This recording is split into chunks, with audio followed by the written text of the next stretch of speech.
The Texas sun hung low and fierce over the dusty railway station of Clearwater, the heat shimmering like breath from some great invisible beast.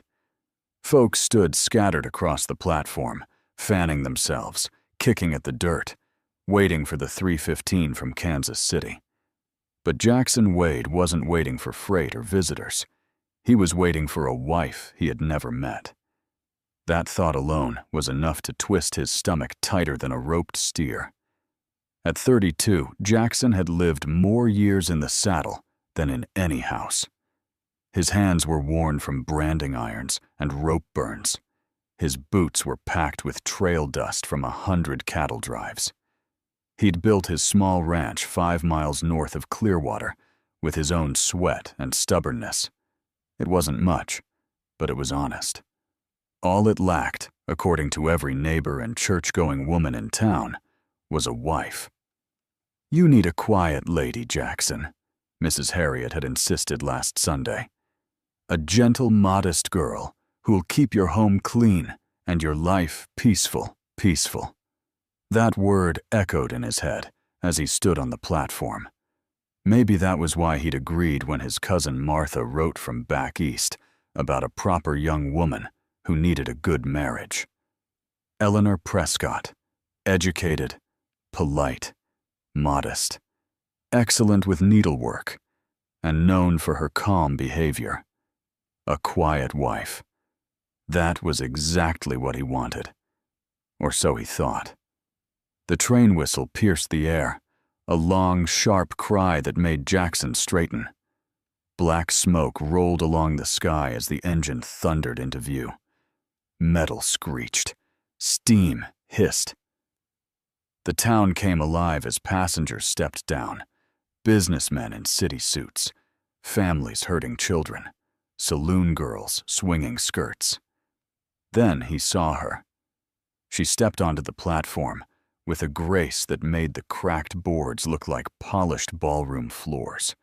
Her traveling dress was deep blue, buttoned proper. Her dark hair was tucked neatly beneath a bonnet. She looked every bit the Eastern lady he'd been promised. But then she lifted her face.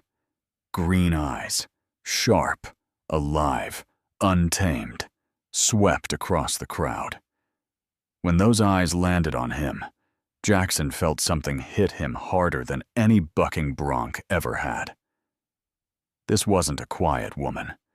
This was a wildfire, wearing a calm woman's dress. She didn't lower her gaze like a modest bride should. Instead, she studied him boldly, as if she were choosing him, not the other way around.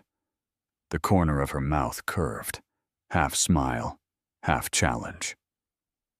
"Mr. Wade," she called, her voice steady and clear above the noise. Jackson removed his hat quickly. "Yes, ma'am. You must be Miss Prescott." "Eleanor," she corrected, offering her gloved hand. Her handshake was firm, shockingly firm. He'd expected soft gentleness. What he felt was strength. Quiet, coiled strength. "I trust you received my letter about the arrangements," she said. "Yes, ma'am. Reverend Morrison's expecting us." She glanced around the weathered little town, her eyes too observant for comfort. "It's smaller than I imagined."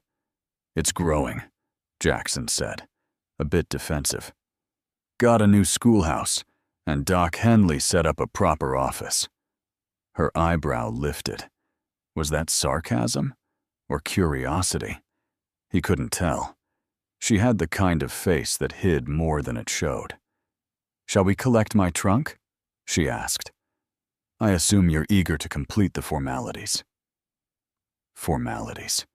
Why did that word feel like a rope tightening around his chest?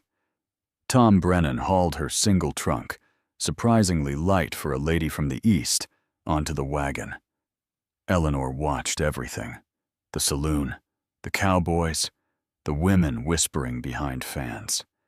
She took it all in with those wild green eyes. The ride to the church was quiet, but not peaceful. Not like he expected. Eleanor sat ramrod straight, hands folded, but her eyes kept flicking toward him, studying him the way a horse judges a new rider. "Martha spoke highly of you," she said finally. "My cousin tends to exaggerate." "She said you're honest." Jackson blinked. "She did?" "Yes," Eleanor said simply. "And that matters more than anything else." Something in her tone unsettled him. This wasn't the demure, shy bride he'd imagined. This was a woman with opinions, strength, and edge. The wedding was small and quick. Eleanor spoke her vows without trembling, without hesitation, without even a shy blink. When Reverend Morrison said they may kiss, she lifted her chin, not shyly, not softly, but with a strange confidence that made Jackson feel like she was granting him permission. Afterward, as they rode toward his ranch beneath a sky burning orange with sunset, a heavy silence settled around them. Eleanor looked at the horizon, then at him. "It's not much," Jackson said awkwardly as the cabin came into view. "But it's strong. Roof don't leak. Built it myself." "It's perfect," she said, and he was startled to hear real warmth in her voice. They unloaded her things. Inside, the little cabin felt too small, too rough, too plain for someone like her. But she walked through it as if she'd lived there before, her hands brushing over the wooden table, the hearth, the single-bedroom door. "I'll start supper," she said. You cook?" "I do many things, Mr. Wade. You'll learn." Supper was simple and quiet, but the quiet wasn't peaceful. It was charged, heavy, like the air before a storm. Her eyes kept meeting his, and each time something fierce glimmered there. Later, when the dishes were done and the lamp burned low, Jackson found his voice rough in his throat. "I know this is sudden. If you need time to adjust." Eleanor stepped closer, close enough he could smell lavender and something wilder beneath it. "Jackson," she said softly, "I believe you made assumptions about the kind of woman you married." His heart thudded once, hard. "You wanted a quiet wife," she murmured. "But truly, quiet women don't cross 1,000 miles to marry a stranger." She reached up, removing the pins from her hair. Dark waves fell over her shoulders like a midnight waterfall. Her eyes locked onto his. "Cowboy," she whispered, her voice a promise and a warning all in one. "You didn't get quiet. You got wild." And as she led him toward the bedroom, Jackson Wade understood that nothing in his life, or his heart, was ever going to be quiet again. The Texas dawn crept softly across the Wade ranch, turning the dry grass into fields of gold. Jackson woke slowly, blinking at the warm light filtering through the window. For a moment, he couldn't move. His muscles ached in ways he hadn't felt since breaking horses in his 20s. Every inch of him felt used, claimed, marked. And then he remembered why. Beside him, Eleanor slept sprawled across the bed like she owned the entire thing. Dark hair tumbling over the pillow, one arm thrown casually above her head. No shyness, no neatness. She slept like a woman who had nothing to prove and nothing to hide. Jackson stared, stunned all over again. He had married expecting soft words, gentle touches, and quiet obedience. What he'd received was a wildfire wrapped in silk, a woman who kissed like thunder, moved like a storm, and held him like she had waited her whole life for someone who wouldn't break under her strength. He tried to slip out of bed quietly, but her eyes snapped open instantly, green, sharp, and amused. "Running away already, cowboy?" she murmured, voice rough from sleep. "Cattle need tending," Jackson muttered, pulling on his shirt. Eleanor stretched like a satisfied cat. "Then I should get dressed too." "No, ma'am. You should rest." Her brows lifted. "Jackson, if I wanted rest, I would have married a banker in Philadelphia." He didn't know whether to laugh or panic. An hour later, she emerged from the house transformed. No prim Eastern dress, no bonnet. Instead, she wore a split riding skirt he hadn't known she owned, a simple blouse, sturdy boots, and a single braid down her back. You know how to ride in that?" Jackson asked carefully. "Of course," she said. "Which horse is mine?" He blinked. "Yours?" "Yes, unless you expect your wife to sit home sewing curtains." Well, she didn't wait for an answer. She walked straight to the corral with the confidence of someone who wasn't afraid of hooves or teeth. The horses shifted nervously as she studied them, her eyes sharp. "That bay mare," she said, pointing. "Rosalind. She's got intelligence." "Rosalind is spirited," Jackson warned. "Needs a firm hand." Eleanor ignored him completely. She stepped into the corral, moving calm and sure, whispering soft words. Within minutes, Rosalind was nuzzling her palm. "Fetch a saddle," Eleanor said, glancing over her shoulder. Jackson stood frozen for a moment, then obeyed. When she swung into the saddle, Rosalind danced sideways, testing her. Eleanor sat deep and steady, legs firm, hands gentle. "Well, Cowboy?" she asked. "Are you coming?" He had no choice. He mounted Caesar and followed her out to the range. Eleanor did not ride like a lady. She rode like someone born of wind and dust, a woman who belonged under the open sky. She guided Rosalind through the prairie grass as if she had spent her entire life doing it. When they reached the scattered herd, she whistled softly. "Good cattle," she said. "Longhorn mix, maybe some Hereford." No cattle." "My uncle raised horses in Kentucky," she said, scanning the herd. "I worked summers there." Jackson stared. Eastern ladies didn't work summers anywhere, let alone with livestock. But Eleanor was no ordinary lady. When they found a cow with a festering wound, she reacted instantly. "What do you use for that?" "Carbolic acid," Jackson said. "But we'll have to rope her." Before he could finish, Eleanor grabbed the rope from his saddle, built a loop, and threw. It caught the horns instead of the neck, but it held. Jackson swore under his breath. "Where'd you learn that?" "Kentucky," she said smugly. "My uncle taught me to rope when my aunt wasn't looking." They worked together, treating the wound. When the cow ran off, Eleanor wiped her brow and said, "Your throw needs work." "Then teach me," she added instantly. Jackson blinked. "Teach you?" "Yes. Or are you afraid I'll do it better?" By the time the sun hung high overhead, she could rope fence posts from 20 feet away, her laughter ringing across the prairie every time she succeeded. Something inside Jackson loosened, something old and tight and fearful. For the first time in a long while, he enjoyed himself. On the way home, they passed the neighbor's ranch.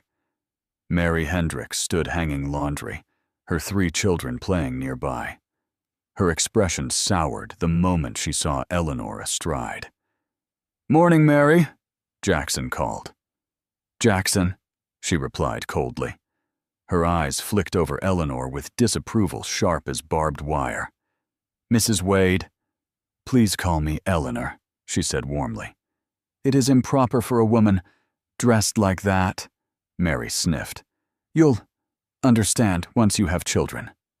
Eleanor smiled, polite but firm. "How fortunate that we each get to live our own lives." Mary's jaw dropped. When they were out of earshot, Jackson sighed. "People will talk." "Let them," Eleanor said fiercely. "I didn't travel 1,000 miles to live in a cage." That afternoon, Eleanor insisted on mending fences with him. She blistered her hands, cursed under her breath, and kept working. Jackson tried to stop her once. "Would you stop if you were tired?" she snapped.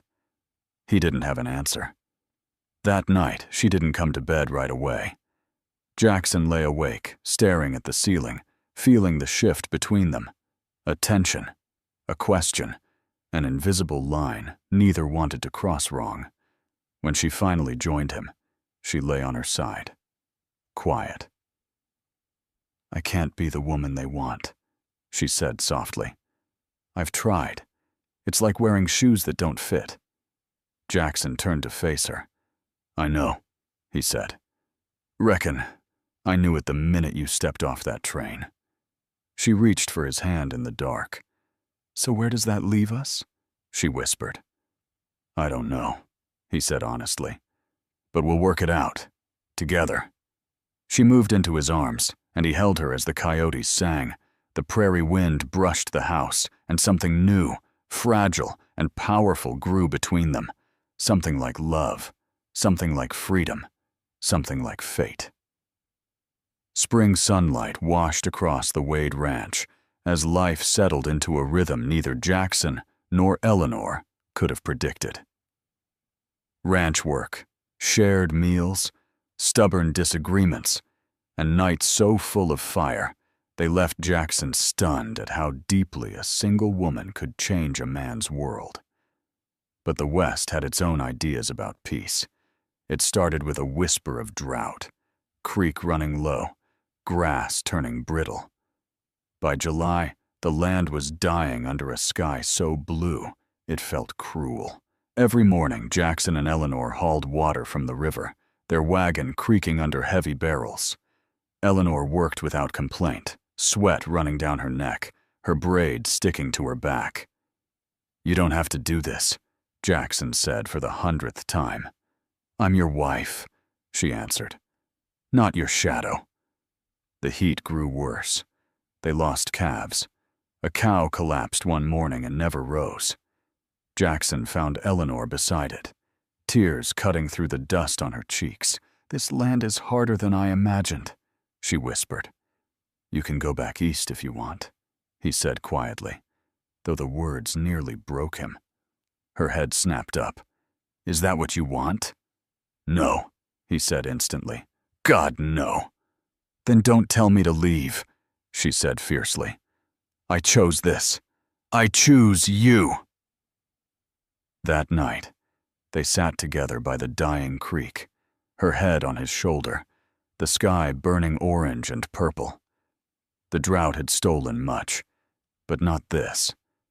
This bond forged in sweat, stubbornness, and shared struggle.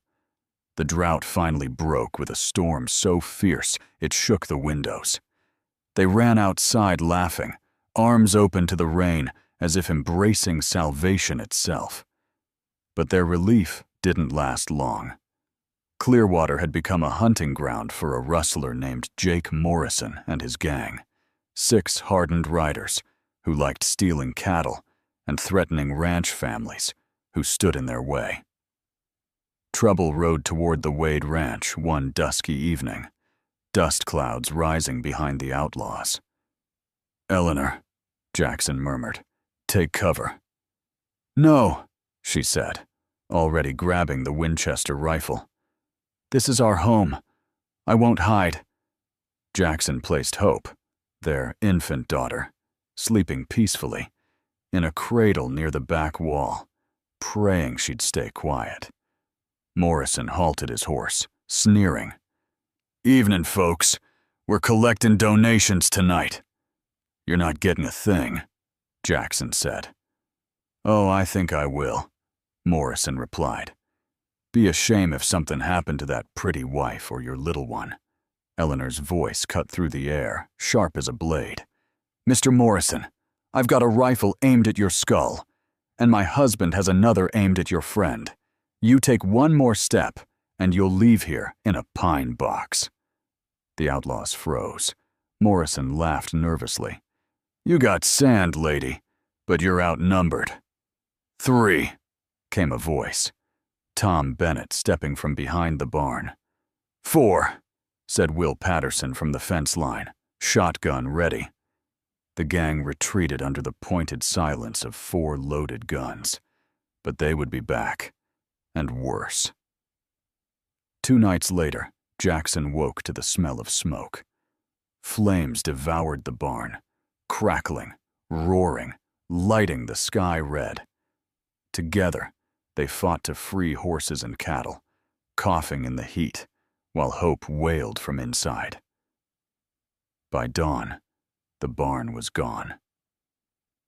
"They're wearing us down," Jackson said, voice raw. "Then they don't know us very well," Eleanor replied, soot streaks on her face, eyes blazing. But the attacks kept coming. Cut fences, poisoned well water, scattered herds. The goal was clear: force them off their land or break their will. Eleanor refused to break. "We're going to town," she announced one morning, strapping Hope onto her hip. "Why?" "Because women talk," she said. "And this time, that's our weapon." Inside the church, the Ladies' Aid Society blinked as Eleanor entered. Split riding skirt, boots, baby on her hip, chin lifted high. "Ladies," she said, "I need your help." Whispers rippled, but they listened. Eleanor spoke of danger, outlaws, and the need to protect their homes. She told them no one was safe. Not ranchers, not wives, not children. By the end, she had them. Women practiced shooting. Others watched the roads. A network formed. Quiet, quick, powerful. Jackson watched the transformation with awe. "You're building an army," he said. "I'm building a community," she corrected. And she was right. 2 weeks later, Morrison struck again, this time at the Hendricks Ranch. He expected an easy target. Instead, he found Mary Hendricks and 3 other women aiming rifles with steady hands. The outlaws fled in humiliation. But Morrison wasn't finished. One afternoon, Jackson was mending fence posts when he heard gunshots. He rode like the wind, heart pounding. He found Eleanor on the porch, Hope crying behind her, rifle smoking in her hands. Morrison lay in the dirt, clutching a bleeding shoulder. 2 of his men had abandoned him and ridden off. "He tried to force his way in," Eleanor said, voice steady but trembling underneath. "You all right?" Jackson breathed. "I am now." By sundown, the sheriff had Morrison in irons. The threat was over. The town whispered. Some said Eleanor was unnatural. Others said she was a hero. But respect, slow, grudging, began to settle over Clearwater like dust after a storm. Years passed. Hope grew into a wild, bright little girl with her mother's untamed spirit and her father's steady heart. Eleanor helped build a school, taught women to ride, challenged the town council, changed Clearwater in ways no one expected. One evening, Jackson and Eleanor sat on the porch watching Hope chase chickens across the yard. "You ever regret it?" Jackson asked quietly. "Coming here? Choosing this life?" Eleanor watched their daughter with soft eyes full of fierce love. "I regret nothing that brought me to you," she said, "and nothing that gives Hope a future where she never has to be soft when she wants to be strong." Jackson wrapped an arm around his wife, his wild, defiant, powerful wife. "You know," he murmured, "I sent for a quiet woman." Eleanor smirked, leaning her head on his shoulder. "And instead," she whispered, "you got a wild one who rode you till dawn and never let you rest since." "Best mistake I ever made," he said. Their laughter mingled with Hope's as the sun dipped low, painting the ranch in gold. The West was still wild, but so were they.